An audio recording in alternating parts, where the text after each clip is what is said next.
Hovorí sa, že spôsob, akým sme prišli na tento svet, ovplyvňuje celý náš život.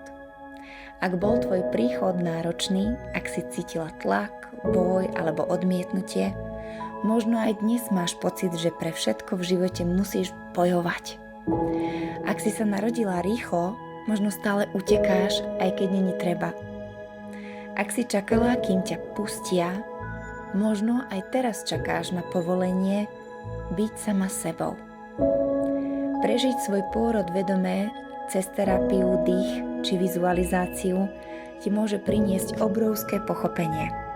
Zrazu si uvedomíš, že tá cesta už skončila a že si tu, že môžeš žiť inak. Nie len prežívať, ale žiť podľa seba.